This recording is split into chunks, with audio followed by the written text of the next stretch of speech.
Muitos alertas foram feitos nos últimos meses em relação aos indícios que apontavam para um mega esquema de desvios e fraudes nesses benefícios do INSS. Cristiano Beraldo já em tela com a gente. Beraldo, seja bem-vindo. Ótima noite a você.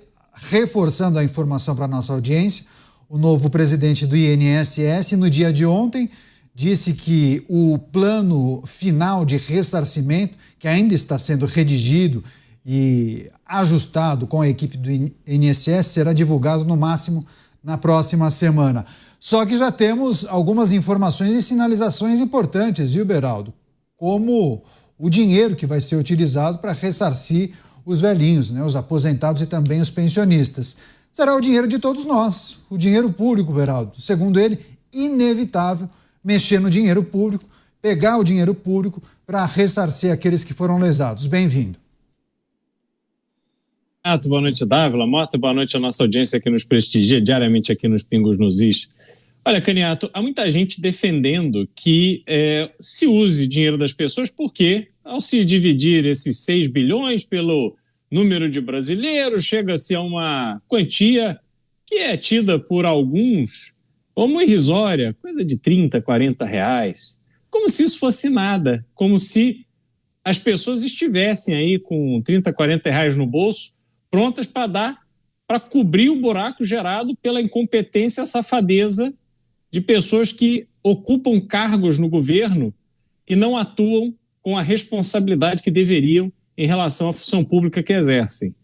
Nós estamos diante de um caso escabroso, porque este não é um caso de mero desvio, né? A gente teve, na época do auxílio emergencial, fraudes que aconteceram com inscrições falsas, uso de CPFs falsos, enfim, era uma quadrilha especializada, pode ter tido ajuda de agentes públicos sim, mas era uma quadrilha que estava ali para fazer fraude. Nesse caso, não.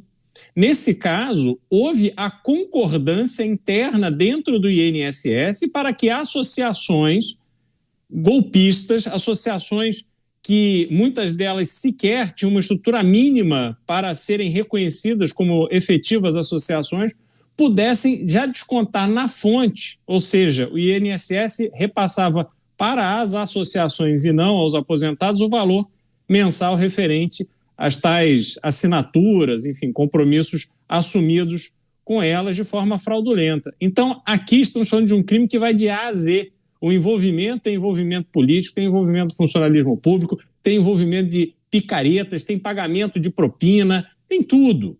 Esse é um caso que é um modelo amplo de corrupção que a gente vê com uma frequência assustadora no Brasil.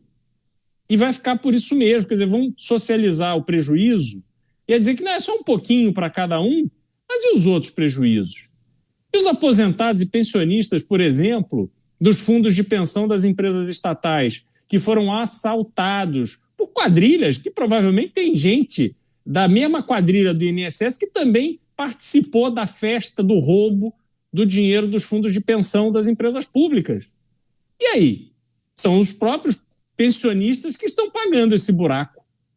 E aí eu não entendo como é que é essa decisão tomada no Brasil.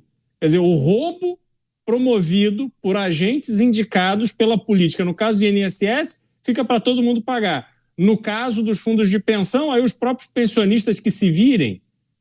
A gente vê que o Brasil ele vai não com uma regra sólida, ele vai conforme a circunstância, ele vai conforme o momento, ele vai conforme a popularidade da ação que se quer tomar. E a gente vê isso assustadoramente se repetir em inúmeros casos. Até a justiça brasileira ela funciona para o lado A ou para o lado B conforme a pressão popular. Nós estamos escravos dessa repercussão midiática, desse movimento calculado, se vai me ajudar, se vai me atrapalhar. É uma patifaria sem fim. E aí vamos assistir novamente os ladrões, aqueles que roubaram bilhões, se dando bem, os bagrinhos vão perder a sua Ferrari, vão perder lá o seu apartamento, mas os verdadeiros mentores, que são políticos, agentes públicos, esses eu não estou vendo serem incomodados.